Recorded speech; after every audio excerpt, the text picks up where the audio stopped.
Ang pag-aaralan natin ngayon ay subtracting fractions with negative numbers.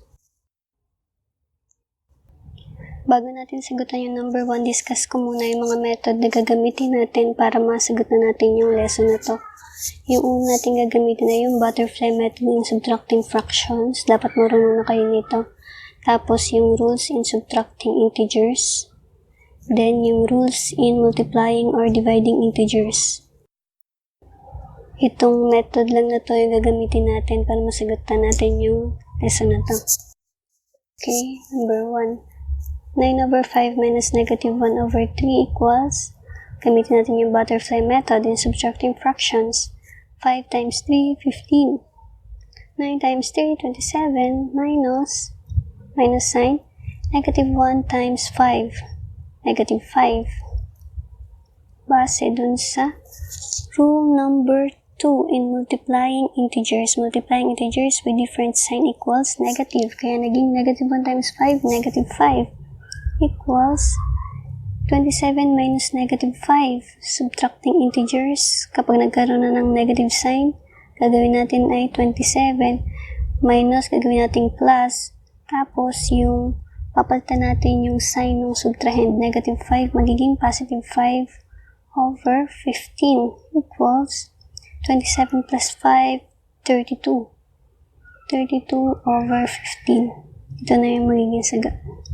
Number 2, negative 2 over 9 minus 3 over 4. Katulad lang ng ginawa natin sa number 1. Butterfly method muna. 9 times 4, 36. Then, negative 2 times 4, negative 8. Multiplying integers with different sign equals negative. Minus 3 times 9, 27. Equals, nagkaroon na ulit siya ng negative sign. Rule number 3 in subtracting integers na yung gagamitin natin. Then, negative 8 minus, gagawin natin plus. Then, yung 27, positive 27, magiging siyang negative 27 over 36. Ayusin natin yung plus sign. Yan. Equals. Negative 8 plus negative 27 equals negative 35 over 36.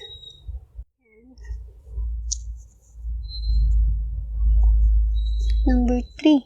Negative 4 over 7 minus negative 5 over 3 equals, okay, butterfly method lang ulit. Basta dito sa math kasi, pag marunong ka lang sumunod na instructions, siguradong may tama mo lahat ng problems. 7 times 3, 21. Negative 4 times 3, negative 12 minus negative 5 times 7 equals negative 30. 5, yan, equals, rule number 3 ulit in subtracting integers, change the sign of the subtrahend and proceed to addition kapag nagkaroon na ng negative sign yung pagmamainasin nating numbers.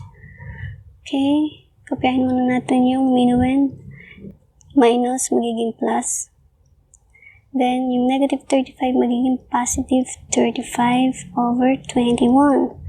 Equals negative 12 plus 35. Pag magkaiba yung sign ng pagpaplasin nating number, pagmamainasin natin sila.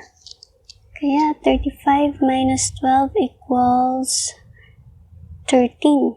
Positive 13 kasi nga mas malaki yung 35 kaysa sa 12. Tapos yung 35 positive sign, kaya kukopyahin natin yung sign niya. Kaya naging 13 over 21. Ito na yung sagot. Number 4, 2 over 5 minus negative 3 over 5.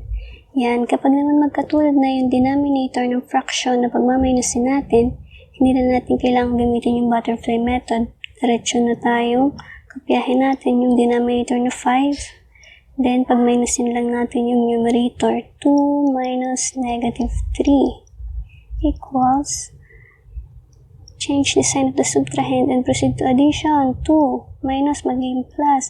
Negative 3 magiging positive 3 over 5 equals 2 plus 3, 5.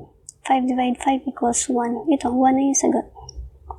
Number 5. Negative 10 over 7 minus negative 8 over 7.